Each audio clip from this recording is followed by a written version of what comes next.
Senhoras e senhores, o som ficou um pouquinho alto. Senhoras e senhores, boa tarde. A Agência Nacional de Transportes Terrestres, a ANTT, agradece a sua presença e a sua participação. Convidamos os presentes a ocuparem seus lugares.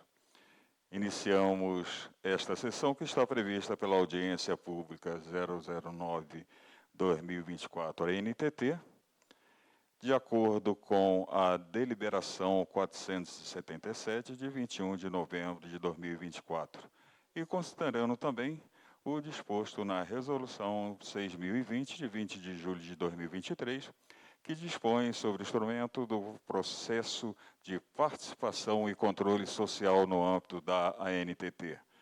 A ANTT fez a divulgação do aviso da audiência no Diário Oficial da União, do dia 22 de novembro de 2024, seção 3, página 151. Estão previstas reuniões técnicas nas seguintes cidades e datas. Hoje, dia 9 de dezembro de 2024, na cidade de Feira de Santana, Bahia. No dia 11 de dezembro de 2024, das 9 às 13 horas, na cidade de Salgueiro, Pernambuco. E no dia 13 de dezembro, no auditório edifício sede da ANTT. Convidamos para compor a mesa diretora da sessão o presidente desta sessão e ouvidor substituto da ANTT, o senhor Tarcísio Franco, acompanhado do presidente da audiência, o senhor Stefan Queboa, o secretário da audiência, o senhor Tiago Martorelli, e o senhor Rodrigo Pedrosa, gerente do BNDES.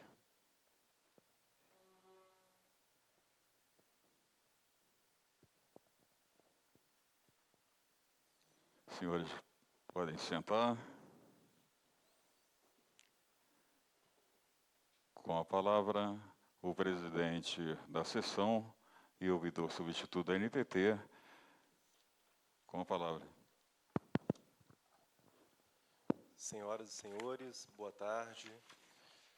Gostaria de registrar a presença do prefeito de Feira de Santana, o senhor Colbert Martins Filho, em nome do qual eu cumprimento todas as demais autoridades presentes. Em nome da NTT, gostaria de saudar os participantes dessa sessão.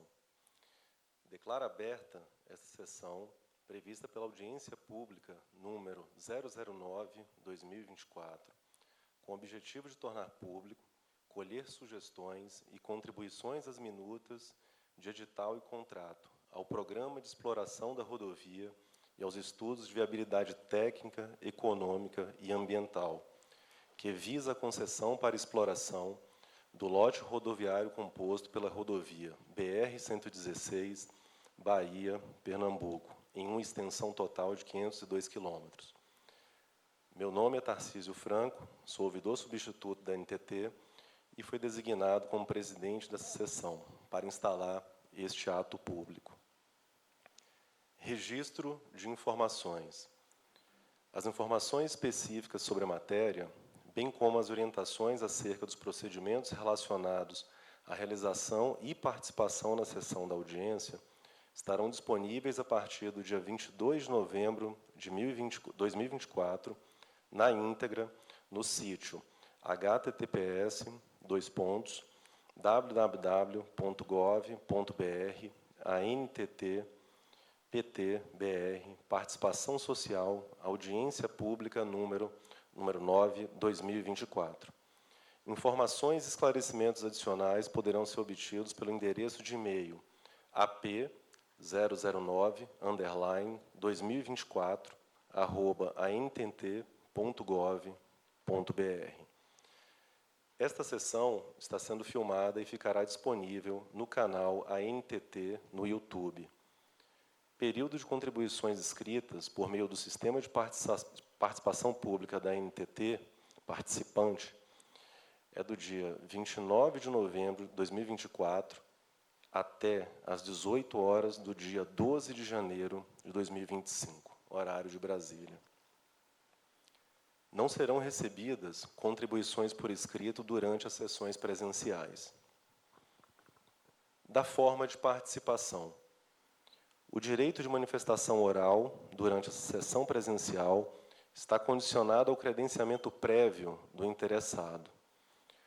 O limite para a manifestação oral será impreterivelmente de 4 minutos, para cada interessado previamente inscrito. Apresentação da proposta. Feito o registro dessas informações, convido o presidente da audiência, senhor Stéphane Quebaud, para fazer a apresentação do tema.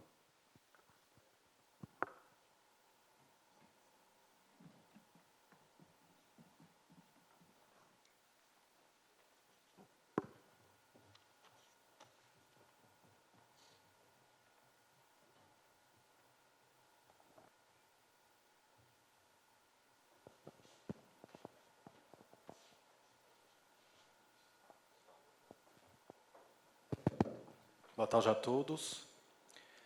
Meu nome é Stéphane Quebaud, eu sou gerente de modelagem econômico-financeira da NTT, especificamente da Superintendência de Concessão da Infraestrutura, que trata de novos projetos de concessão, repactuação de concessões, que sejam rodovias ou ferrovias.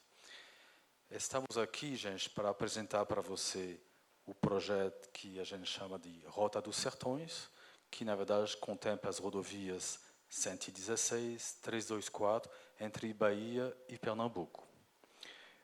Este projeto foi estruturado pelo BNDES, sob a coordenação do governo federal, pelo Ministério dos Transportes, e estamos conduzindo, na verdade, o processo concessionário. Talvez podem conseguir pagar. Bom, gente.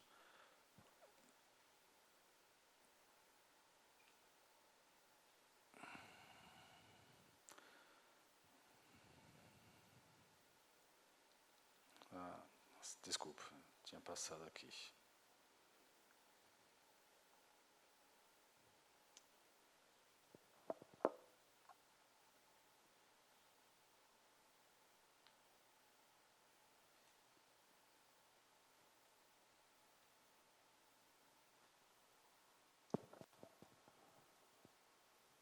Só um minutinho.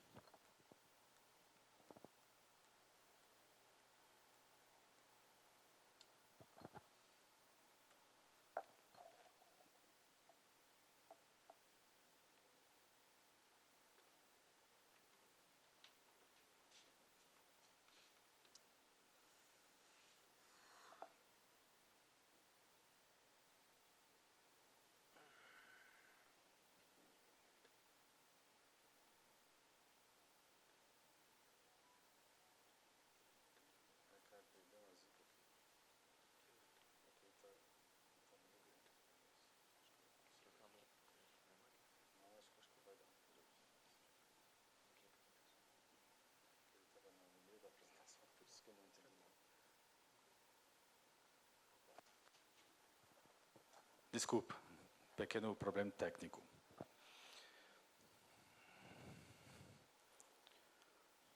Bom, antes de apresentar para vocês o projeto com mais detalhes, é importante que a gente apresente para vocês porque a gente concede uma rodovia no âmbito do governo federal. A primeira coisa, a questão das características das rodovias. Tem uma pesquisa da Confederação Nacional dos Transportes, que é anual, que analisa o estado geral das rodovias, e aqui a gente quis apresentar para vocês a pesquisa de 23. A CNT faz isso, ela compara o estado das rodovias que estão sob gestão privada ou pública, né? Basicamente aqui no caso nosso do DENIT ou dos DERs estaduais. São 5 estados das rodovias: ótimo, bom, regular, péssimo, ruim e péssimo, né? Quando a gente olha com gestão concedida, a gente avalia que mais ou menos, se a gente for comparar ótimo, ruim e regular, a gente tem 95% das rodovias concedidas que se enquadram nesta categoria, sobrando somente 5% em condições ruins ou péssimas.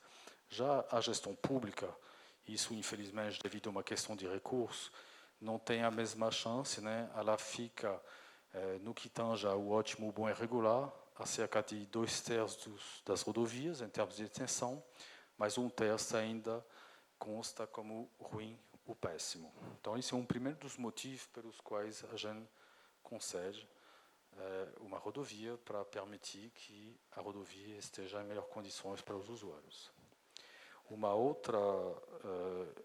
outro ponto importante é a questão da segurança viária, né? Aí a gente pegou dados da própria NTT. Entre 2015 e 2023, né, a NTT tem uma série de concessões, né, sob a sua administração, e a gente observou que a gente conseguiu reduzir de 22% o número de mortes, de 10% o número de feridos graves e de 18% os números de acidentes, né? Estes números são números frios, né, mas eles refletem por trás disso vidas perdidas, famílias que vão ser afetadas para sempre. Então, se é uma meta nossa, inclusive a NTT tem um programa de vias seguras, né, que é patronizado por um diretor para dar a devida importância a este assunto, para poder tornar as rodovias cada vez melhores. A gente também pode falar a redução de custos logísticos. Eu vou, com uma rodovia em melhores condições, reduzir tempos de viagem. Eu vou, com uma rodovia em melhor estado, reduzir custos operacionais, né? Se eu tiver um pavimento em melhor estado, eu vou deixar de perder pneus na estrada, né? Por exemplo. E eu vou também ter redução de perdas logísticas. O tempo, algumas vezes, faz com que a gente vá perder carga. O estado da rodovia, uma curva crítica não sinalizada, vai fazer com que meu caminhão vai tombar e eu vou perder carga. Então, é isso que a gente está se propondo aqui, com um tratamento desses pontos, para ter redução desses custos que são tão elevados no país e que atrapalha a competitividade. Uma concessão também é um ator na vida da população local. A estimativa deste projeto, por exemplo, é de gerar 105 mil empregos ao longo do prazo da concessão. Empregos diretos, né, pessoas que vão trabalhar diretamente para a concessão, empregos indiretos, que são todas as empresas e as pessoas que vão se beneficiar desta empresa presente perto deles e que vão também ter empregos. E ainda eu vou gerar efeito renda. Quem vai se beneficiar indiretamente com, por exemplo, a concessão vai ter uma melhor renda, que ele vai conseguir também repassar para frente, né? Não é à toa que uma rodovia é sempre um vetor de desenvolvimento econômico e social. Se ela for bem sucedida, ela vai levar com ela o sucesso que ela tem e vai permitir que a região ao redor da rodovia possa se desenvolver. Existe também uma receita que é hiper importante para os municípios, que é o ISS, Imposto sobre Serviços. É uma lei de competência federal, mas que tem como aplicação ao município, né? Então, a perspectiva aqui para este projeto é de gerar cerca de 30 milhões de reais ao ano para os municípios que estão interceptando esta rodovia. É mais orçamento para os municípios poderem investir em saúde, educação, segurança, por exemplo. Ainda temos uma previsão de uma verba chamada de recurso de desenvolvimento tecnológico, que é o quê? Na verdade, a gente tem que fomentar, no que a gente puder, o desenvolvimento tecnológico do país. Isso passa pela pesquisa, né? Então, esta verba, que é de 1 milhão ao ano, que é um valor reduzido, mas que ajuda muito, geralmente é objeto de pesquisas desenvolvidas por instituições de pesquisa ou universidade ao longo do trecho. Isso permitiu, por exemplo, fomentar muitos mestrados, doutorados. Isso é importante para o país não ficar na berlinda. Então, isso é uma maneira de ajudar, nesse sentido, o país. Bom, depois dessas pequenas considerações, eu vou apresentar para vocês agora o nosso projeto da Rota dos Sertões. Bom, basicamente, assim, algumas informações gerais. A extensão total deste trecho é de 502 quilômetros. Na verdade, ele é composto por 3 rodovias, a 116 Pernambuco, entre Salgueiro e a divisa Pernambuco-Bahia. A 116 Bahia, no mesmo ponto, né, da divisa Pernambuco-Bahia até o contorno de Feira, a alça oeste, né, aqui. E a BR-324 Bahia, que é, na verdade, a outra perna do contorno, a alça leste. Tem uma previsão de investimento que a gente chama de CAPEX de 3,19 bilhões, que é o que vai ficar na rodovia, né? De operação OPEX de 4,58 bilhões. Isso são o quê? Salários, tributos, consumo de energia, por exemplo, verbas, seguros. E o prazo previsto para esta concessão é de 30 anos. Outros números, em termos de volume de tráfego, para vocês terem uma ideia, no segundo ano da concessão, os eixos equivalentes, ou seja, os eixos que vão corresponder ao pagamento de pedágios são, em média, por prazo de 18.948 eixos. Em média, por prazo, no segundo ano, vai ter 7.353 veículos que vão passar por prazo. A curva de projeção do tráfego é de 2,17% ao ano, ao longo dos 30 anos. A proporção entre os investimentos e a receita é de 38%, né, para este projeto. Alguns custos, em termos de duplicação, 1 quilômetro de duplicação está previsto para custar 7,4 milhões, uma faixa adicional 1,99 milhão e o acostamento 1,4 milhão. A taxa de retorno para este projeto, né, ele obedece a uma modelagem que a gente chama de Project Finance, é de 9,75%, baseado em uma metodologia desenvolvida pela NTT. E o sistema de pedagiamento é previsto como sendo tradicional, ou seja, com praças de pedágio. O que acontece num projeto de concessão como esse? A gente tem várias fases. A primeira fase, que dura nos 2 primeiros anos, é o que a gente chama de trabalhos iniciais. É uma recuperação emergencial. A gente vai fazer com que a rodovia ela chegue a um nível mínimo para atender ao usuário, em termos de segurança e fluidez, né? E, para isso, a gente vai fazer alguns serviços. Recomposição do pavimento, sinalização horizontal e vertical, substituição e implantação de defensas, capina e roçada e limpeza do sistema de drenagem.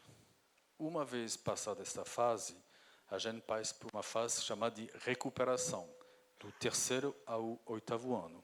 Então, esta vez, a recuperação, na verdade, tem por objetivo fazer o quê? Recuperar as condições originais da rodovia. Quando a rodovia foi criada, ela foi feita com um projeto, ela tinha certas características. Com o tempo, o volume de veículos passando, ela acaba se degradando. E não adianta fazer só a capa, que o problema está mais embaixo. Então, a recuperação vai mais embaixo para restaurar justamente as características originais do pavimento. Isto feito, e não é só o pavimento. Taludes, obras de aços especiais, sistema de drenagem, né? Estes 8 anos servem para dar ao sistema como um todo uma segunda juventude, vamos dizer assim. Depois disso, a partir do 9º ano, até o final da concessão, a gente vai tentar manter o que foi feito, com um serviço de manutenção estruturada. O que está previsto em termos de investimentos aqui para este projeto? Duplicação tem, 1,7 km de duplicações, tem 5,2 km de faixas adicionais, tem 452 quilômetros de acostamentos. Acostamento é uma coisa importantíssima, porque quando eu não tenho acostamento, o caminhão quebrado vai parar na pista. Vai provocar, eventualmente, engarrafamento. Pode provocar acidente. E aí a gente volta ao que a gente estava falando no início. Então é importante uma rodovia ter acostamento devidamente estruturado para poder justamente permitir não bloquear a via. Tem também previsão de 35 dispositivos de interseções, dispositivos novos ou remodelados, e de 6 obras de aço especiais, novas ou a alargar. Algumas vezes, quando tem uma rodovia antiga, a obra de aço especial, uma ponte, ela não está mais no gabarito que hoje os caminhões precisam, em termos de carga, capacidade de carga e também de largura. Então, isso a gente sempre faz com nossos projetos, a gente alarga essas obras de aço para ter mais segurança. Tem também previsão de 14 passarelas para pedestre, um ponto de parada e descanso para caminhoneiros. Isso é uma coisa que está entrando em todos os projetos nossos, né? O caminhoneiro que está descansado é obrigatório. A gente não pode permitir que esses trabalhadores andem nas rodovias sem poder parar, né? E fazendo isso, não descansando bem, são também possíveis fontes de acidente. Então, eles têm que ter esse devido cuidado de poder parar com segurança, com conforto, ao longo da rodovia. Então, a gente está colocando pontos de parada e descanso em todos os nossos projetos. Tem também previsão de 29,1 km de vias marginais, 28 pontos de ônibus e 400 metros, algo específico, de correção de pontos críticos. Bom, vamos fazer um pouco um zoom sobre essas obras. Na BR-116 Pernambuco tem 1,7 km de duplicação, na verdade na chegada em Salgueiro, tem aqui o detalhamento. Tem também, de cada lado, vias marginais, perfazendo 3,4 km e 5,2 km de faixas adicionais, né, que permitem aumentar a capacidade da via, que estão localizadas aqui, na chegada em Salgueiro. Aqui o trecho baiano, que é o mais importante em termos de extensão. Temos 20,5 km de vias marginais, nos perímetros urbanos de Canudos e Euclides da Cunha. Temos 400 metros de melhoria de pontos críticos. Temos 452 km de acostamentos.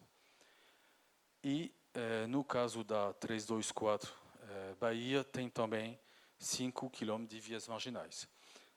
Aqui, gente, é importante notar que tem uma parte aqui em lilás que, na verdade, diz respeito a obras do DENIT. Por que isso? Você sabe que o DENIT já duplicou, melhorou a via entre Feira e Santa Bárbara. Mas, na verdade, tinha outros lotes previstos que foram paralisados faz um tempo já. Inicialmente já estava previsto esse projeto, mas depois de conversa entre o Ministério e o DENIT, houve a perspectiva de retomada destas obras pelo DENIT e a gente, por enquanto, retirou do projeto. Porque isso é bom para o usuário, porque vai permitir diminuir a tarifa, né? Então, toda esta parte, cerca de 110 quilômetros, entre acima um pouco de Santa Bárbara até Tucano, vai ser executado pelo DENIT. Mas quem vai operar é a concessionária, né? Cada um vai fazer o que ele tem para fazer, mas, de toda forma, a concessionária, desde o início, fica responsável pelo trecho como um todo. A previsão para a execução das obras do DENIT é até o 3º ano da concessão. Tá? Bom, aqui um detalhamento das obras previstas em Salgueiro, então a duplicação, nesta parte já urbanizada, as vias marginais, e tem previsão de 2 interseções, uma passarela e 2 pontos de ônibus. Aqui um pouco um detalhamento dos custos de investimento e operacionais. né? Então, vocês podem ver o que eu falei para vocês inicialmente, né?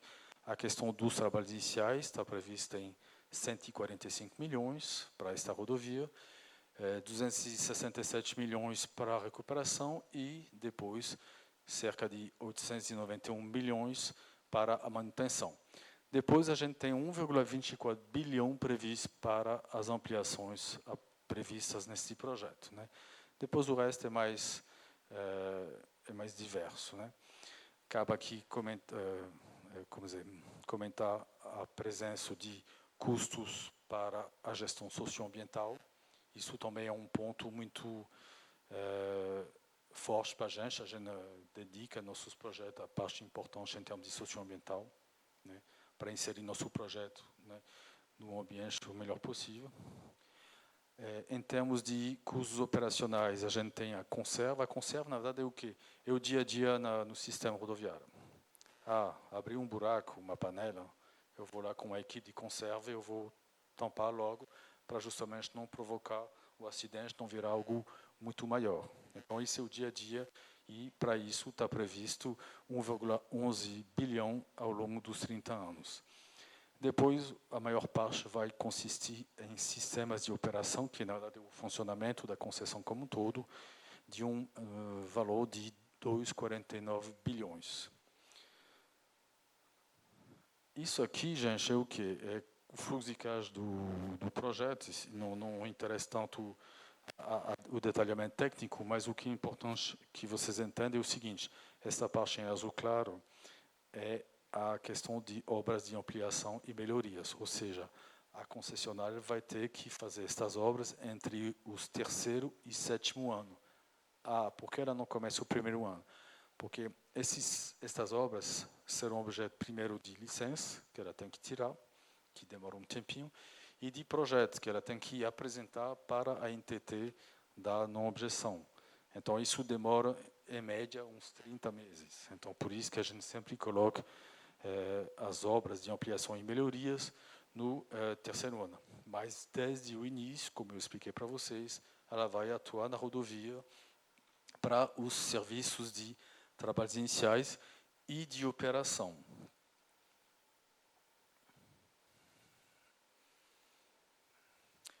Aqui está o sistema de pedagiamento previsto para esta rodovia.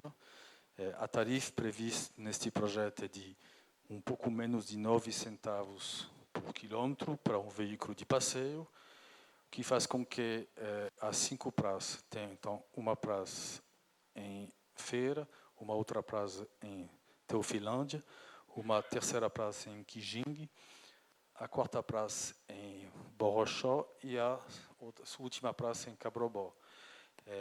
Aqui estão as tarifas previstas para estas praças, né, a serem pagas pelos usuários na praça. Lembrando que isso é uma tarifa máxima, né? Ela pode ser abatida com o uso de tag, que é esta etiqueta eletrônica que a gente cola nas viaturas, e ainda pode ser objeto de redução por desconto de usuário frequente. Eu vou explicar agora o que é para vocês. Ainda no leilão, por exemplo, pode ter um desconto, né, quando tem concorrência, o que tem sido o caso nos últimos leilões que a gente organizou. Obviamente, a concorrência se faz por oferecimento de uma tarifa menor, né? Então, além do que eu apresentei para vocês, de possível desconto, ainda tem o deságio quando do leilão. Vou passar isso aqui. Então, o DBT, que eu chamei de DBT, é o desconto básico da tarifa. Quem tiver um tag, a etiqueta eletrônica no para-brisa, já tem uma redução de 5% da tarifa. É automático. Depois tem um outro desconto, baseado no fato que algumas vezes as pessoas utilizam a rodovia, mas uma pequena parte.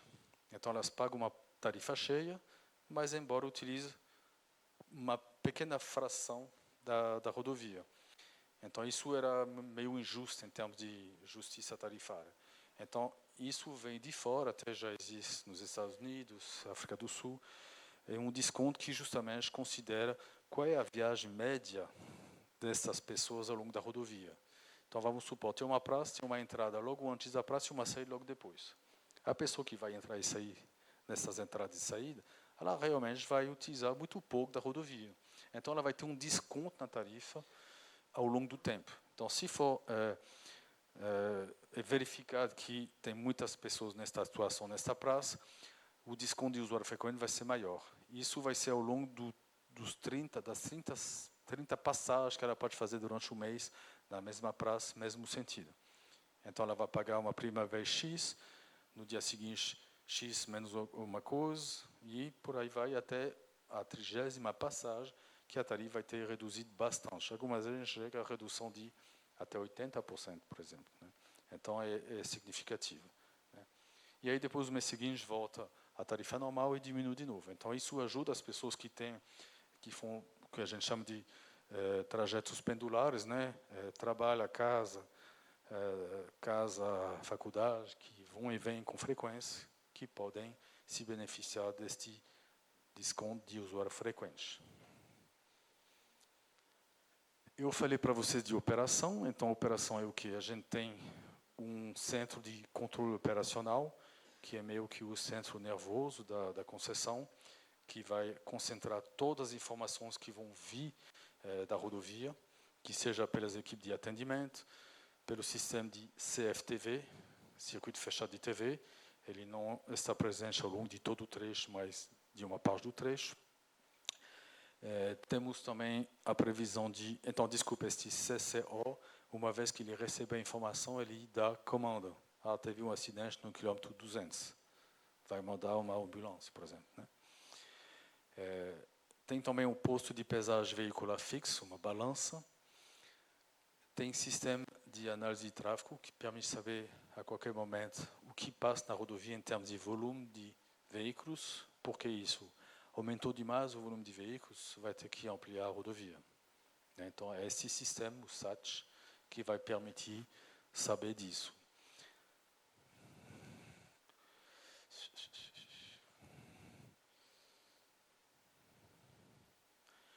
Temos também sistemas de atendimento ao usuário. Então, aqui vocês têm uma chamada BSO, Base de Serviços Operacionais, que primeiro serve para atender o usuário, tem uma parte de atendimento ao usuário, né? Se ele tiver uma dúvida, quiser ir no banheiro, trocar uma fralda, tem uma parte de atendimento aqui. E a outra parte é para os veículos operacionais esperar para serem acionados pelo CCO. São eles ambulâncias de tipo C, que tem que chegar em 20 minutos, guinchos leves ou pesados, que tem um tempo de atendimento diferenciado, de acordo com o tipo de guincho, e inspeção de tráfego, que são veículos que vão percorrer a rodovia com frequência, justamente para detectar incidentes e poder acionar o CCO. Por fim, alguns destaques gerais desse projeto. Uma parte mais jurídica, estamos adotando nesse projeto o modelo regulatório da 5ª etapa de concessões, lembrando que a primeira concessão federal no Brasil começou em 95, então a gente está com quase 30 anos de concessões de rodovias federais, e obviamente a gente aprende com o tempo, com os erros que a gente comete nas etapas anteriores, e esta 5ª etapa ela traz inovações quando comparado com as outras. Então, por exemplo, aqui, um leilão seguro e voltado ao usuário, embora a gente continue, isso também é uma questão de política pública, a usar o critério da menor tarifa, né? Isso foi, na verdade, o caso das etapas anteriores, com raras exceções, mas a gente viu que algumas vezes os interessados vão dar um deságio muito agressivo. Parece bom no início, mas o bom acaba ficando caro, porque quem entrou com uma tarifa muito baixa não tem receita e não consegue cumprir as obrigações. Então, para evitar deságios agressivos, a gente previu um aporte de recurso vinculado, ou seja, a partir de um dado momento, que é, no nosso caso, 18%, se o interessado é mais do que isso, ele vai ter que botar dinheiro no projeto, em paralelo. 60 a 100 milhões por percentual de deságio. Isso faz com que, primeiro, vai limitar o deságio agressivo e também vai fazer com que esse dinheiro vai ficar no projeto, para servir para outras coisas.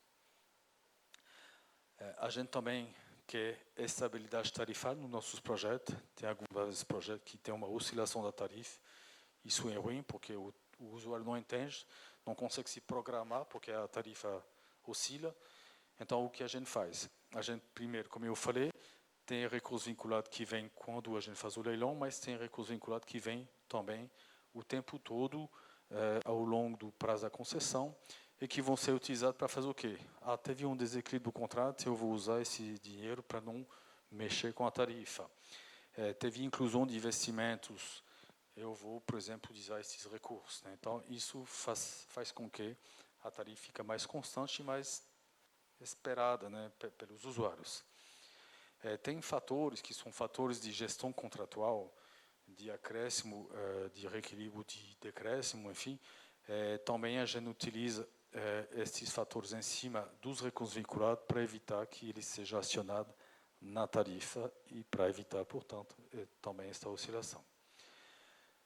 Tarifa justa, eu falei para vocês, né? Então temos dois mecanismos interessantes para reduzir a tarifa, o DBT e o DUF. Hoje o DBT, por exemplo, você já tem este tag, esta etiqueta eletrônica, a maioria dos operadores dão de graça. Então nem precisa pagar mensalidade. Matriz de riscos, que é como eu vou gerenciar minha relação com o concessionário, quem vai ser responsável por tal ou tal risco. Isso sempre foi um problema no passado com os outros projetos.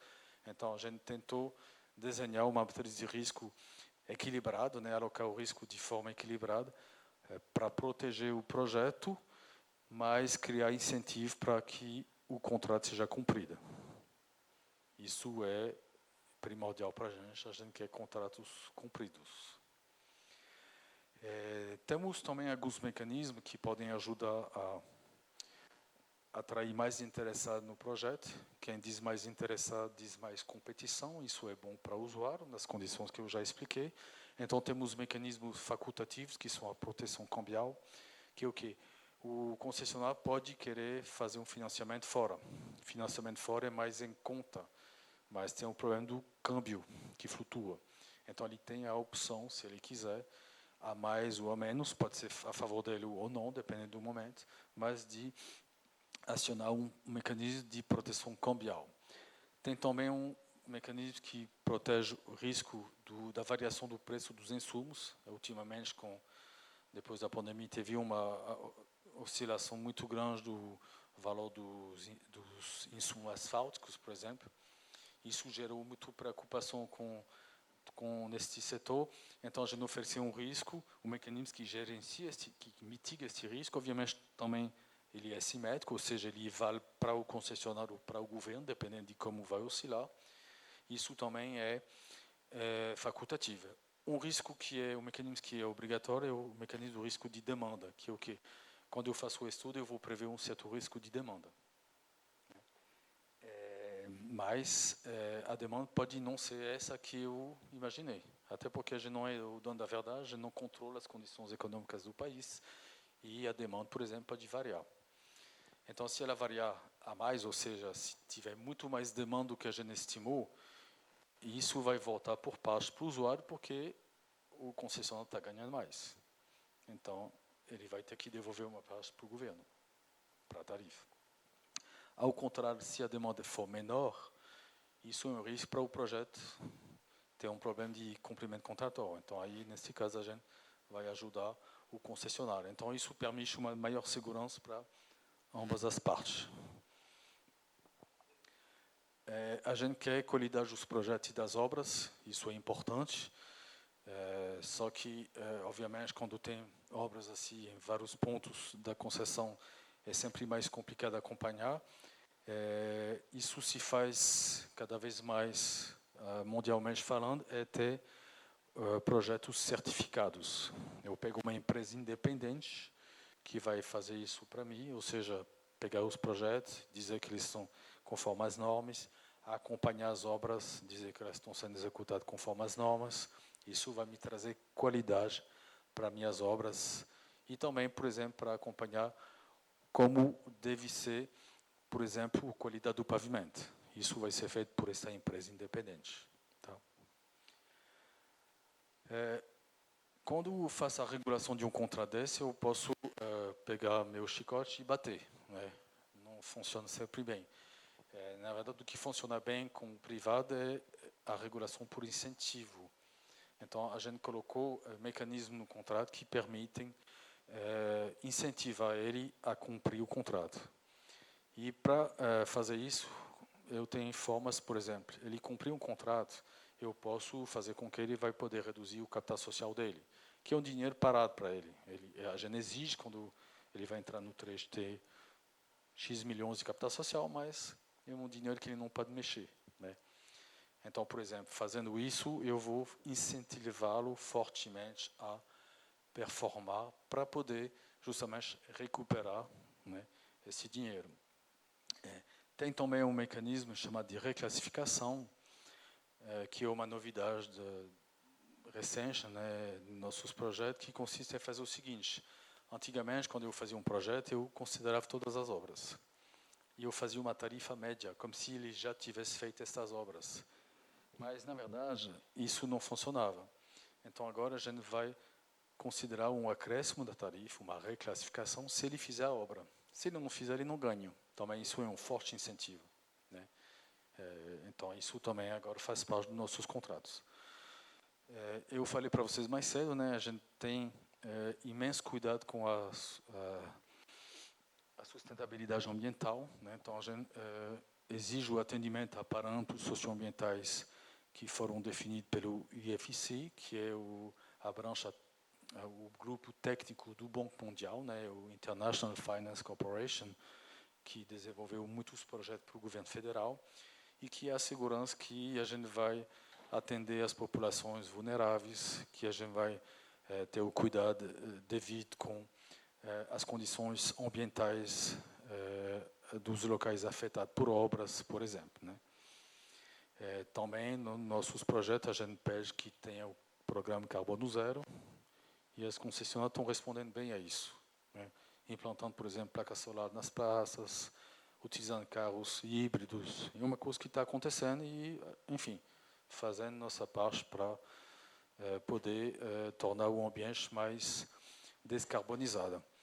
E, por fim, isso acho que todo mundo concorda que ultimamente a gente está tendo notícias muito assustadoras de problemas de mudanças climáticas. Ela, obviamente, afeta as pessoas, mas também afeta a infraestrutura. E a gente tem que prever isso nos nossos projetos com infraestrutura resiliente. Talvez, por exemplo, uma ponte que está numa altura que claramente vai ficar inundada metade do tempo, eu vou ter que fazer um alteramento desta ponte. Eu vou tornar esta ponte mais resiliente em termos climáticos, né? Então, é um programa que a gente está inserindo nos nossos projetos para poder justamente tornar a rodovia mais segura para os usuários.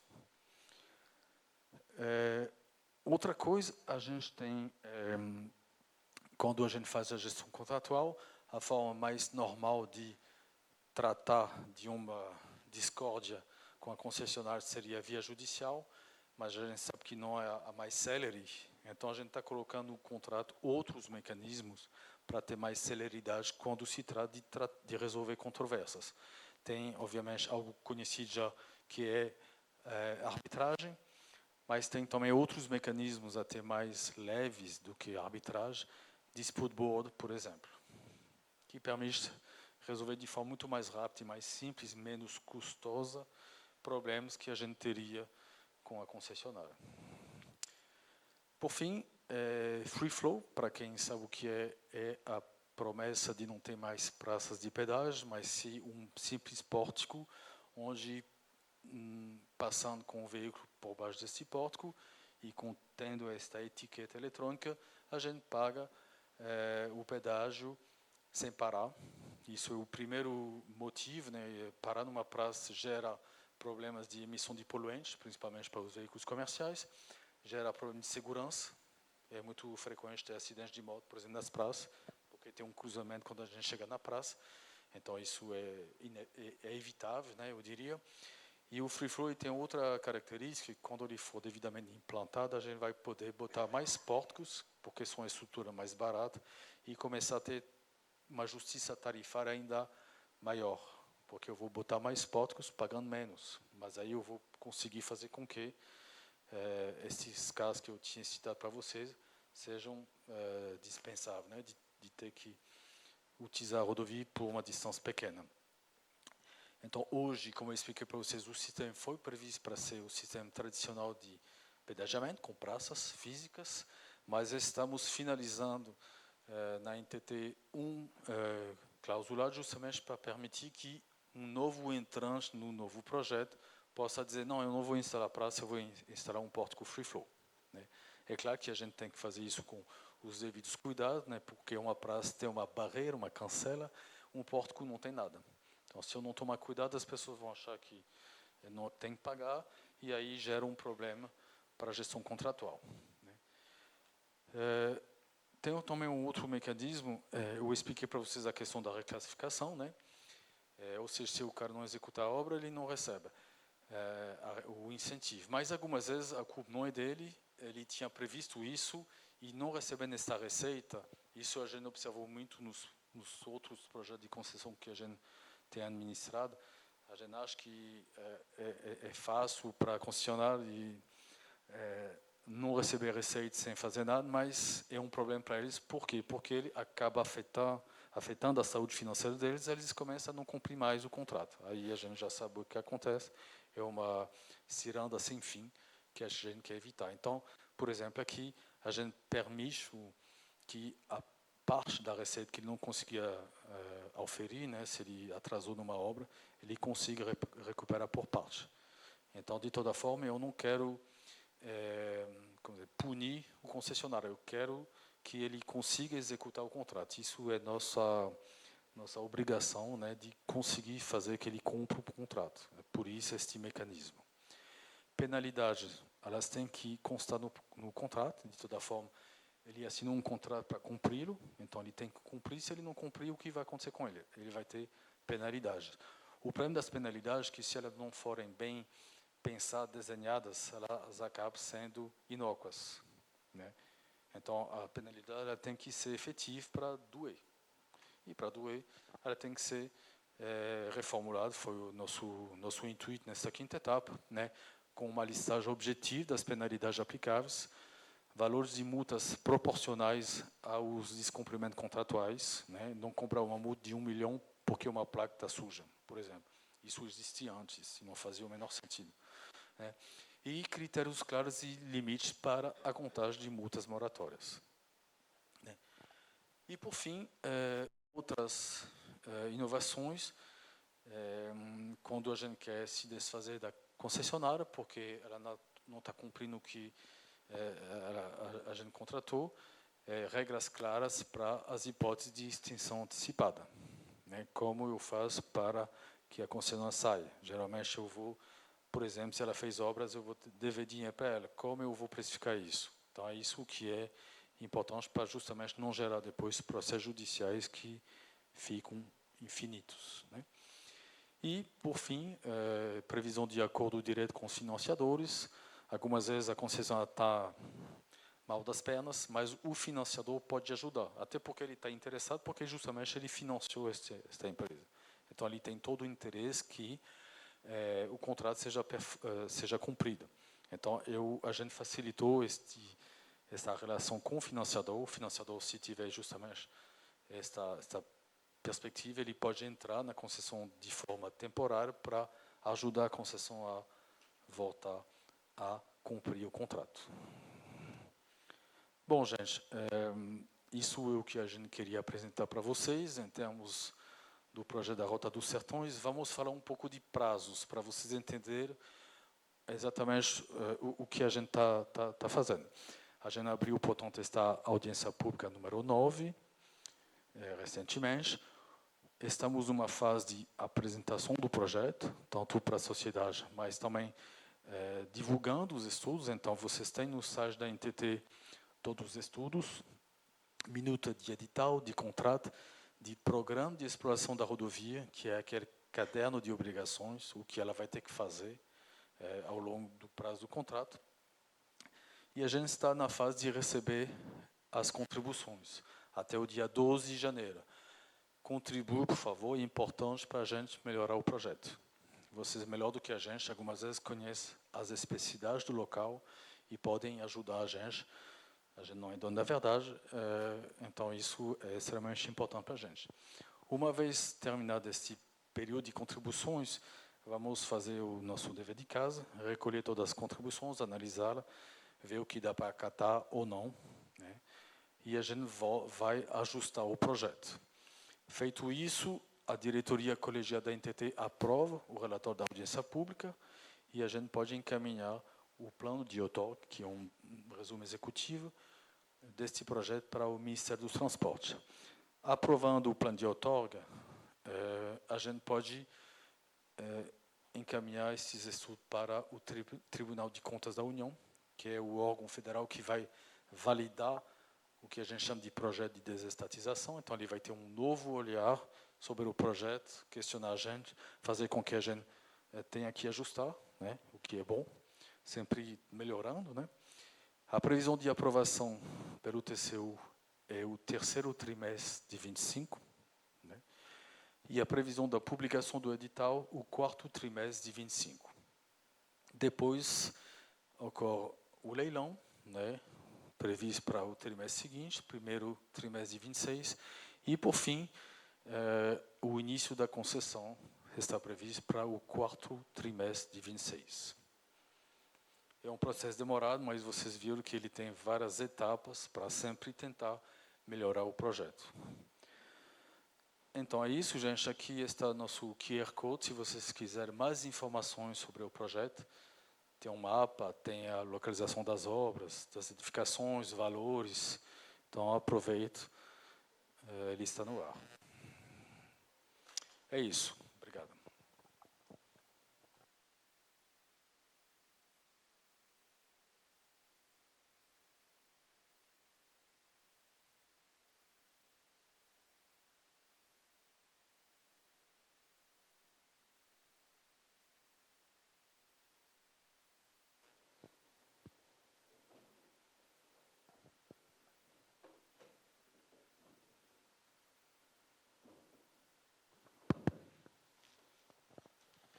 Bom, retomando, muito obrigado pela apresentação, que boa.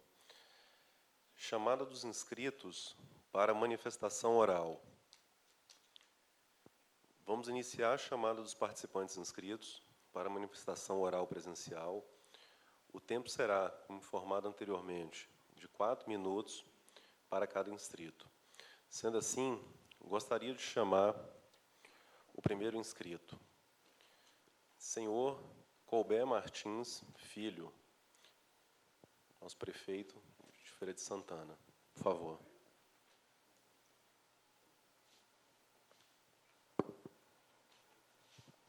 Boa tarde, agradeço. Gostaria de pedir ao senhor que, depois de 43 minutos de uma apresentação, não dá para 4 minutos se resolver.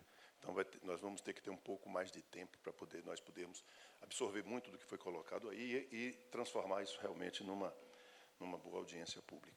Dizer ao senhor que nós temos um projeto, Feira de Santana, um projeto com a Caixa Econômica, que diz respeito a uma via alternativa do contorno, aprovada pelo BNDES, inclusive, com toda a estrutura pronta, com os valores prontos, com todo o trajeto desenhado, com a participação da NTT aqui em Feira de Santana durante várias reuniões. Portanto, fica como proposta, a Prefeitura vai encaminhar aos senhores um projeto existente que vai, para nós, contribuir muito para evitar esse contorno da nossa cidade, que hoje ainda nos traz grande sorte de problemas. A Caixa Econômica está aqui representada e nós temos a capacidade, junto com o BNDES, de mostrar tudo que foi bem feito e poder era, no princípio, parte dessa discussão, mas depois essa discussão não prosseguiu. Mas nós fazemos questão de colocar que esse trabalho existe.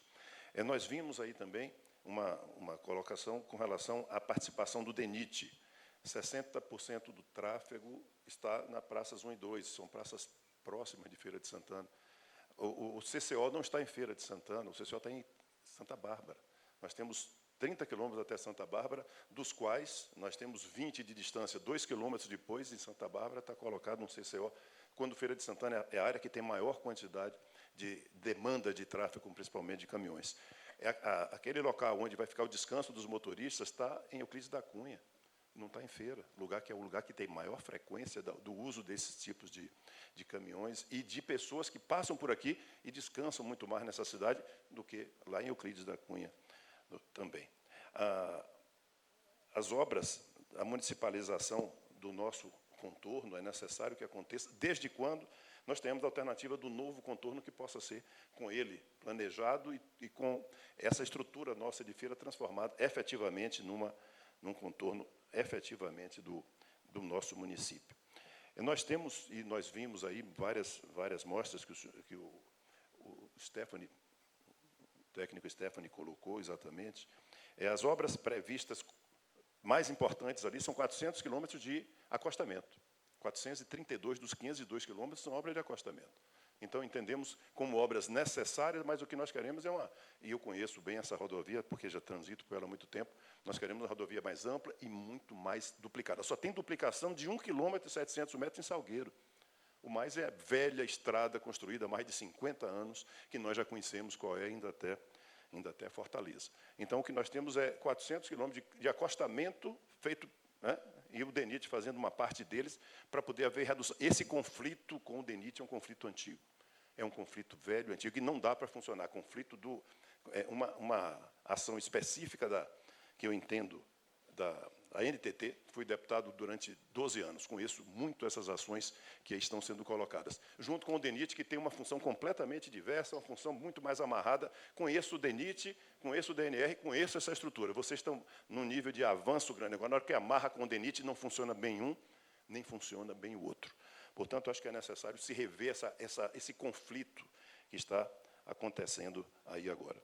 Os acostamentos estão entre Ibó e Euclides da Cunha, todos. Então, a maior parte dos investimentos se dará muito mais para o norte da Bahia, perto de Pernambuco, mas para a Feira de Santana, o que vai afetar é pouco. Embora nós sejamos a cidade onde todos os caminhões têm que passar efetivamente por aqui. Eu li que os 3 bilhões de CAPEX são 2 bilhões nos 7 primeiros anos, eu identifiquei aquela posição, mas o governo também pode entrar nessas questões com aportes que possam reduzir valores de pedágio.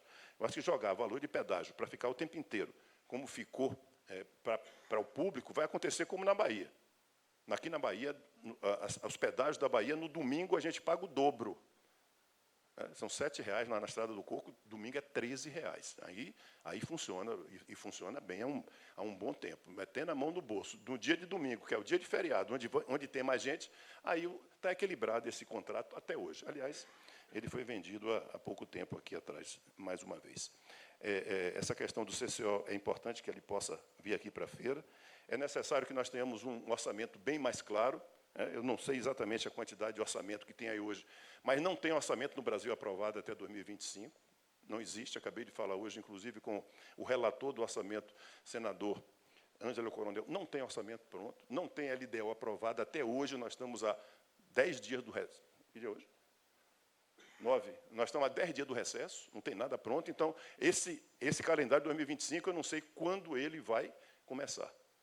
Se, por acaso, do jeito que eu estou percebendo as coisas, não tiver orçamento agora, nós não vamos começar esse calendário da forma como ele foi colocado aí agora. Então, eu gostaria de deixar claro que é, para nós, extremamente importante que a duplicação aconteça, que a rodovia seja revitalizada. Esse trecho que andou agora aqui de Feira de Santana até Santa Bárbara, e depois de Santa Bárbara, está sendo construído pelo DENIT, é importante que ele conclua-se essa sua atuação. Agora, fazer uma estrada que vai sair daqui de Feira de Santana, do anel de contorno leste, que é o trecho que vai lá do Cajueiro até a Cidade Nova, que vai na parte oeste, que vai exatamente até a 116 Sul, 502 quilômetros ao norte, indo na direção de Ibó e logo em seguida de Salgueiro. Feira de Santana deverá ter uma participação extremamente importante, porque nós somos o início, nós não somos o fim do processo. Nós somos aqueles que, pela situação que nós temos, do ponto de vista estratégico, nós somos contemplados com isso. Mas, neste momento, o que eu apelo aqui muito é que nós tenhamos o início e as maiores inversões possam ser feitas aqui na nossa cidade. E a Prefeitura está pronta para poder colaborar no que for possível e também no que for necessário. Obrigado. Muito obrigado, prefeito. fazendo aqui coro, né, ao clamor do prefeito, dada a importância do tema, né, e o baixo número de inscritos para a manifestação oral presencial, já que o senhor prefeito usou por quase 6 minutos, né, seu tempo de fala, a gente estende também essa possibilidade, tá, para os demais inscritos, caso desejem, falar por até 6 minutos. É o senhor Silvio Dias, vereador.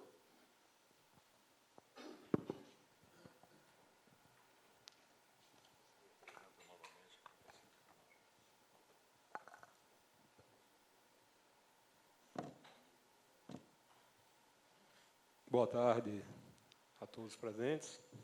Saudar a NTT, na pessoa do senhor Francisco Franco e do senhor Stefano, que é o presidente da audiência. Eu sou vereador aqui em Feira de Santana e tenho também experiência na questão principalmente desse trecho da rodovia, por ser policial rodoviário federal. E essa é uma grande preocupação, não só para todos os municípios que estão envolvidos nessa concessão, mas em especial para a Feira de Santana, que é o maior entroncamento rodoviário do país, não só do Norte e Nordeste, mas do país. E é óbvio que a fala do prefeito Colbert Martins tem muita sensatez quando cita principalmente a questão do CCO. Eu vejo aqui não vejo a presença da Polícia Rodoviária Federal e acho que deveria ser importante a presença dela para contribuir, através da Delegacia de Feira de Santana, porque o maior índice de acidentes que nós temos em todo esse trecho da BR-116 é nesse trecho que passa por Feira de Santana, em especial o anel de contorno. E o anel de contorno eu incluo também essa área da BR-324 Leste, que é o que pega aqui do Cajueiro, passando pela Avenida Getúlio Vargas, para situar para as pessoas que estão aqui. Então, o maior índice de acidentes que nós temos é isso. E o CCO está colocado distante de Feira de Santana. Então, nós já temos um problema. Vejo também, somando a esse problema, a questão do tempo de deslocamento da ambulância. Já que o CCO vai estar lá, nós vamos ter um CCO muito distante de Feira de Santana. E, em contrapartida, nós teremos as cobranças principais, ou seja, a arrecadação principal aqui, próximo à Feira de Santana. Então, isso é um contrassenso, né? Cito também a questão de que duplicação prevista é apenas para 1,7 km, lá em Salgueiro, é a obra principal que nós temos aí, né? 5,2 km de faixas adicionais, boa parte também lá na região norte. E o que eu gostaria de contribuir, principalmente, é que nós temos, no anel de contorno leste, na BR-116, a necessidade de que a concessão contemple a construção de uma passagem para atender o bairro Nova Esperança. Ele liga uma avenida importante de nossa cidade ao bairro que está do outro lado do anel de contorno. Então, se há a possibilidade de que a concessão contemple essa construção, é importante que tenha essa previsão. O outro ponto é um distrito que faz ligação, inclusive, com a rodovia recentemente construída, que é o distrito de Iquaruçu.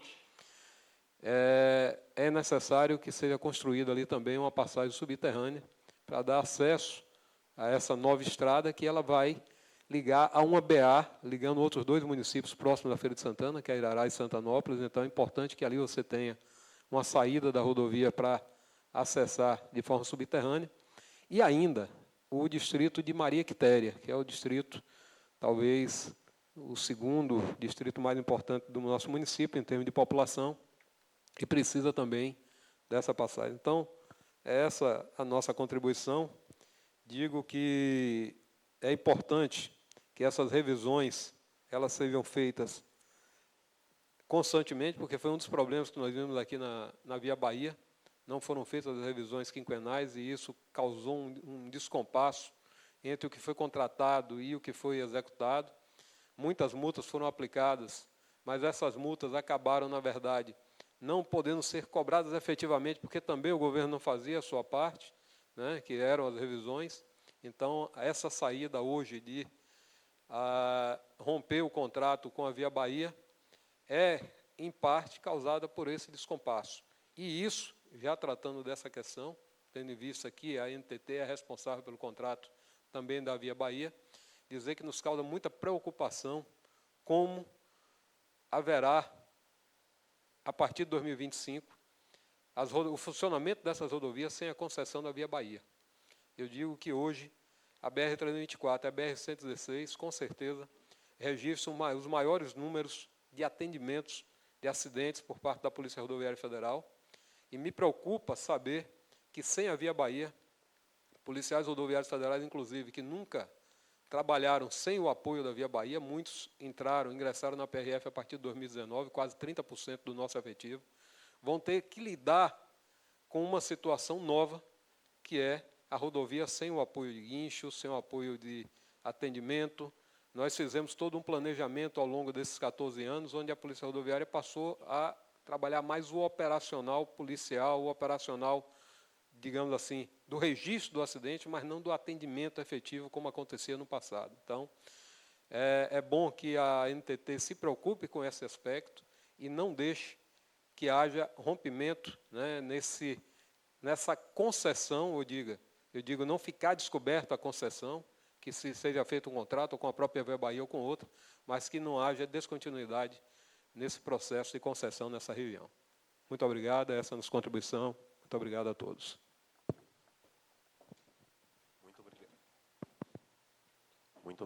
Muito obrigado, vereador Silvio Dias.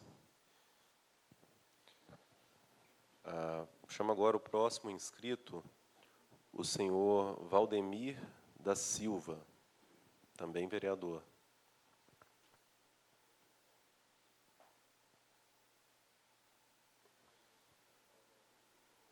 Bom, passando ao seguinte, o senhor Paulo Vila, diretor da Usuporte.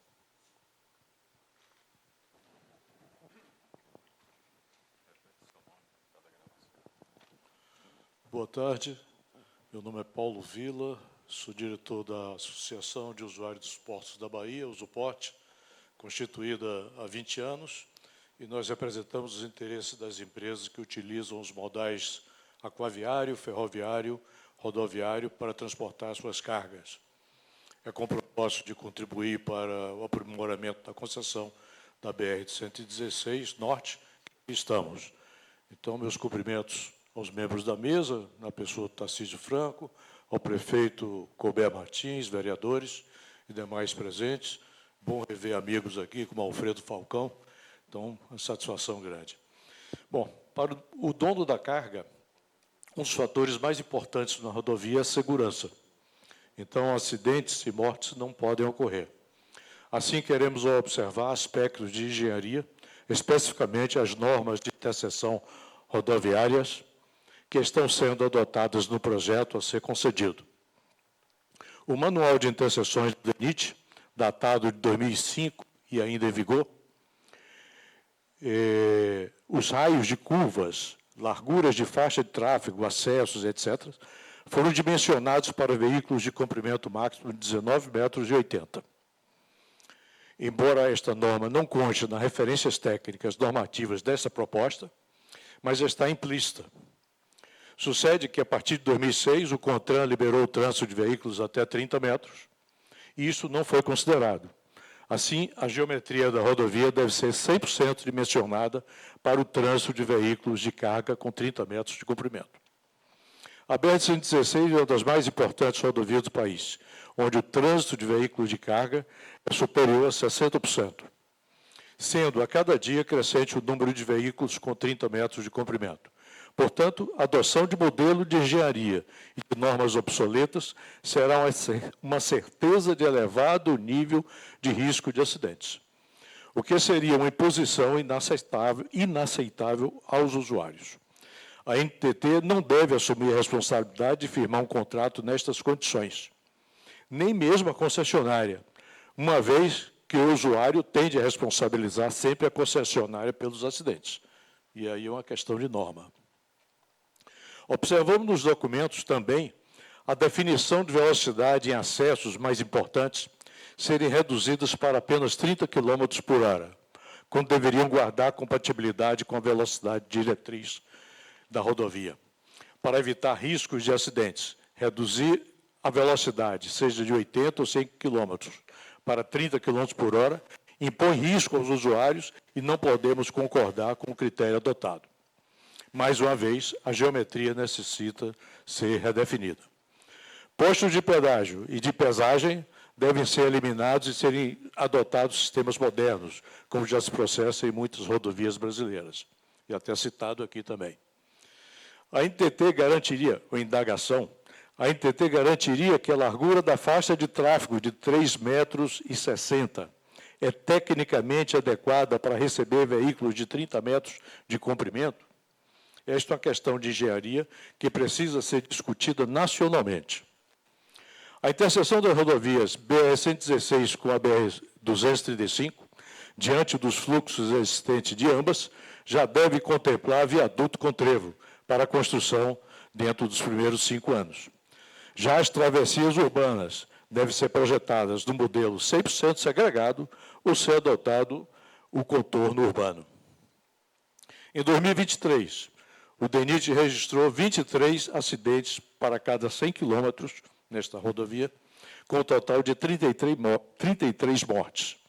Nós exigimos rodovias com desenho geométrico que possibilite 0 mortes.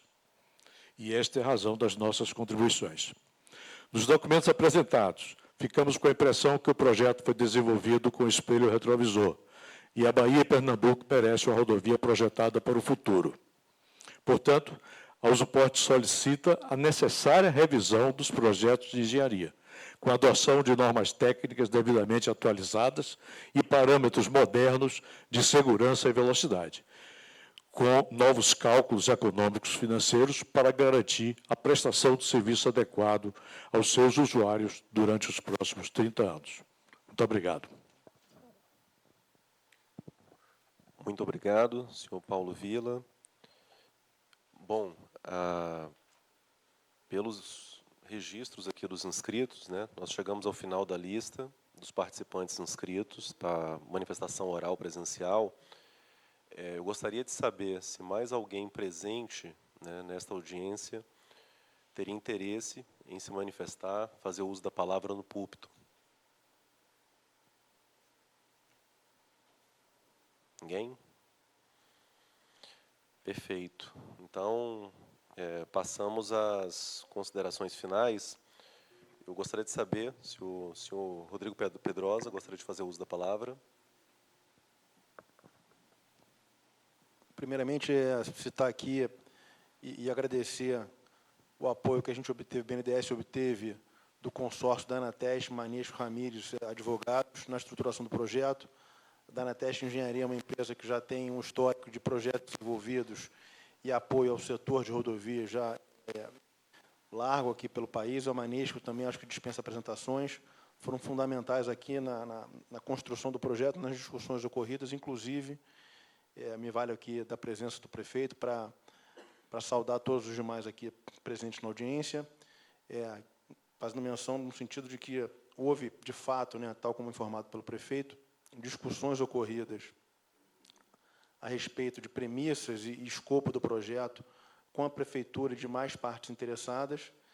E, nesse sentido, o projeto que ora se apresenta é um projeto que foi fruto das discussões ocorridas e, eventualmente, das decisões tomadas no âmbito do governo federal. Então, esse é um projeto de concessão de rodovia federal, e, naturalmente, o BNDES, sendo um parceiro do Ministério de Transportes e estando a serviço do Ministério de Transportes, ele deve acatar as decisões e orientações que são por ele estabelecidas.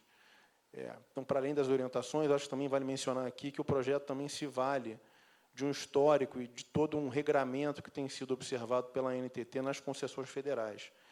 Então, o projeto também é fruto e reflexo do que a ANTT tem preconizado como proposta de concessão para as rodovias federais, e como o próprio Stefani mencionou no início da sua apresentação, esse modelo, ele, de fato, ele vem evoluindo ao longo do tempo, e a crítica feita aqui pelo Paulo Paulo Vila me perdoa, é pertinente. De fato, a gente entende que a realidade das rodovias e do tráfego das rodovias ele se alterou ao longo dos anos, mas a gente permanece sendo orientado e quase que tendo uma obrigação em atender aos normativos ora vigentes. Então, acho que a provocação no sentido de uma eventual revisão de normativos por meio, né, da associação da ABNT ou diretamente por meio do DENIT, acho que é uma proposta, uma provocação pertinente, mas aqui em benefício da viabilidade do projeto, a gente acabou, de fato, se valendo dos normativos existentes, das orientações do Ministério dos Transportes e daquilo que tem sido preconizado pela NTT nas concessões federais. Se me permite aqui, já respondendo de forma bem objetiva a respeito de uma colocação apresentada pelo prefeito, e a gente, de fato, entende quão caro é a proposta, o projeto da construção de um novo anel viário em Feira de Santana. A gente, de fato, houve diversas discussões, diversas análises de alternativas de traçado possíveis.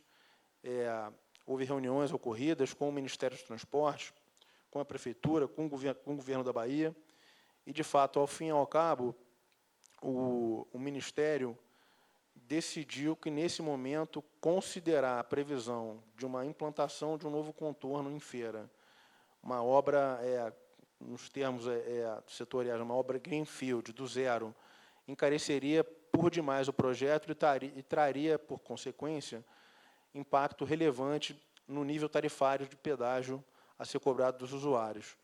Então, de fato, houve uma decisão do Ministério do Transporte, ministro Renan Filho, de desconsiderar a implantação do novo contorno de Feira nesse momento, se valendo da previsão da realização de obras de ampliação de capacidade e melhorias no contorno que serão realizadas pelo DENIT. Então, de fato, é uma questão que permanece na mesa. Eu acho que esse momento de participação social ele existe justamente para o recebimento de contribuições, para críticas ao projeto, para que, de fato, a gente possa realizar eventuais ajustes em prol da sociedade, em prol dos municípios envolvidos. Então, aqui, naturalmente, fica registrado aqui, mais uma vez, o pleito da Prefeitura, dos municípios de Feira de Santana, mas só para dar explicação que, de fato, isso acabou sendo uma decisão do Ministério dos Transportes para preservar nível tarifário. Eu não sei como é que a gente pretende conduzir, enfim, talvez eu tenho aqui anotado todas as considerações que foram feitas, mas não quero também me alongar. Acho que talvez a principal consideração, que eu acho que merecia uma resposta, foi a ausência da previsão da implantação do novo contorno de Feira. Mas eu fico à disposição. Perfeito. Muito obrigado, Rodrigo. Senhor Tiago Martorelli, gostaria de se manifestar? Bom, então eu passo a palavra ao senhor Stefano Quebot. Obrigado, Tarcísio. Gente, obrigado pelas contribuições, elas foram bem pertinentes. Eu vou testar algumas considerações. Eu fiquei surpreso quando falaram que a localização do CCO foi cravada. Eu acabei de olhar justamente no documento, que é o Programa de Exploração da Rodovia. A gente nunca crava o CCO, até porque é uma decisão da empresa. Ela vai se instalar onde ela quiser, na verdade. Me parece que, logicamente, ela vai querer ficar no lugar que tem mais possibilidade para ela em termos de acesso, desenvolvimento. Então, logicamente, eu acredito que ela certamente deve se instalar em Feira, mas, enfim, isso não é cravado no contrato, porque é a sede administrativa de uma empresa privada. Eu não posso cravar a localização. Sobre o PPD, o ponto de parada e descanso, também a gente não costuma cravar, até porque a concessionária ela vai ter que apresentar um projeto para a NTT, justamente explicando onde ela quer que seja implantada. Isso, na verdade, a gente talvez até existe uma possível localização dos estudos, porque a gente considera o projeto de forma única, isolada. Ou seja, aqui eu vou aplicar a regra da Lei 13.103, né, 4, 6 horas de direção, e vai dar talvez no meio do trecho. não é o mais adequado, mas enfim, isso é uma coisa que justamente a NTT, quando ela receber o projeto, pode rever, até porque tem outros PPDs em outras rodovias, né, federais, administrados pela NTT ou pelo DENIT, e que aí pode ser ver de uma forma mais ampla, na forma de uma malha. Porque se eu pegar só esse projeto isoladamente, logicamente eu botaria no meio, porque é um tempo de percurso para quem vai sair de Feira ou que vai sair de Salgueiro, né? Então talvez seja esse o motivo de você ter achado uma localização. Acredito também que teve uma confusão, talvez, em relação à questão do atendimento mecânico e médico. Na verdade, ele não está localizado num único ponto. Serão 10 bases. Eu mostrei uma fotinha para vocês, dizendo que tinha atendimento e estacionamento, né, ponto de espera das ambulâncias. Então, são 10 bases de serviços operacionais ao longo do trecho, ou seja, numa média de mais ou menos 50 quilômetros, que justamente vão permitir o atendimento dos usuários ao longo de toda a rodovia. Né? Mas eu expliquei para vocês também que tinha um veículo de inspeção de tráfego que percorria de forma ininterrupta o trecho. Então, ele vai ver o que acontece. São os olhos da rodovia, eu diria. Né? Vocês levantaram questão de aporte. Aporte é uma questão de política pública, não me compete falar sobre possível aporte pelo governo, mas eu não entrei em detalhe, mas vou voltar então a detalhar. Tem previsão de obra, sim, não somente em Pernambuco, de obras do DENIT. Né? São 110 quilômetros, não somente de duplicação, mas de adequação da via, de tratamento de travessias urbanas, de implantação de dispositivos. Eu esqueci, aliás, eu peço desculpa de citar que tem um outro contrato do DENIT para a alça leste de Feira de Santana, ou seja, também esse trecho deve receber melhorias. Então, de uma certa forma, a gente pode dizer que isso é uma forma de apoio do governo.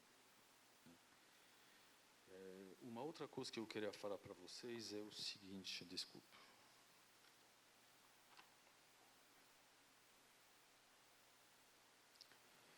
Você citar a questão da pesagem. Né? De fato, hoje ainda prevê um sistema de pesagem tradicional, mas estamos com um experimento na NTT. Quando tem uma inovação assim, principalmente porque tem algumas vezes uma falha legislativa para a gente faz um experimento que protege o concessionário para ele não fazer uma coisa que não tem norma, respaldo, e ele receber multa da gente. Né? Então, a gente está fazendo 2 experimentos neste momento. Um que é justamente o Free Flow, que a gente está fazendo na 101 Rio. A concessionária pediu para trocar praças novas, né, que ela não tinha implantado por pórticos, e a gente está fazendo um experimento lá. Isso é bom porque a gente está adquirindo experiência, né, e até porque a gente tem furos normativos, de fato, então a gente tinha que saber como tratar estas lacunas, e a gente está fazendo o mesmo com o HS Win. Né. A gente está fazendo um teste em escala real na 364, 365, né, perto de... Eu acho que deve ficar perto de São Simão, ou perto do Trevão, lá com a 153. Então, lá tem um pórtico de free flow que já está multando. Mas, de novo, a gente tem um problema porque ainda não está totalmente normatizado. Eu acho que o Inmetro acabou normatizando, mas temos ainda a questão do transbordo, que não está regulamentado. Mas, enfim, isso, tecnologicamente, a gente já sabe fazer, é tranquilo. É só uma questão de dar segurança, né? Dizer para o privado, entra, bota um HSWin, mas vamos ver como funciona depois, é complicado, né? Mas, tecnicamente, a gente tem plenas condições de tirar as balanças tradicionais dos contratos, né? A gente tem justamente no contrato um fator D que permite excluir investimentos que a gente não deseja mais fazer. Então, basta ter a chave virada, dizendo agora vai ser tudo HSWin rapidamente. A gente pede para... Aliás, Paulo, se você acompanha um pouco, tem muitos ultimamente termos aditivos sendo assinados com as concessionárias justamente para segurar a implantação dos postos de balanço, de pesagem veicular. Justamente porque a gente sabe que vai ter o HC-Wing que vai virar uma realidade, exatamente como o Free Flow. Então, para não gastar 15, 20 milhões para implantar uma balança que depois vai ficar desativada, a gente está permitindo que ele possa não implantar no momento previsto no PER e a gente está se preparando para o HC-Wing. A gente tem, em termos de inovação, duas coisas muito fortes para a gente, que é Free Flow e HC-Wing. Disso você pode ter certeza que a gente também não concorda com o princípio da balança, que é caro, que é pouco eficiente.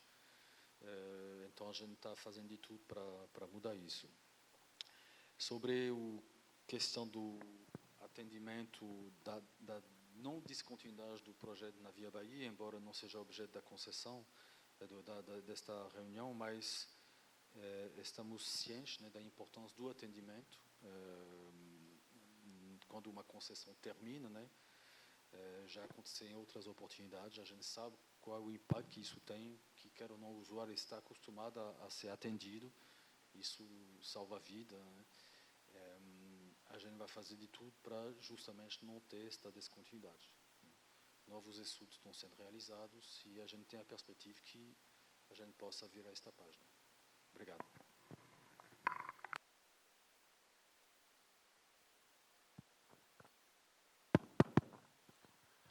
Muito obrigado, Quebo. Caminhando para o encerramento, senhoras e senhores, em nome da NTT, agradeço a participação de todos e declaro encerrada esta sessão pública, realizada hoje, dia 9 de dezembro de 2024, na cidade de Feira de Santana, Bahia. Desejamos a todos uma ótima tarde.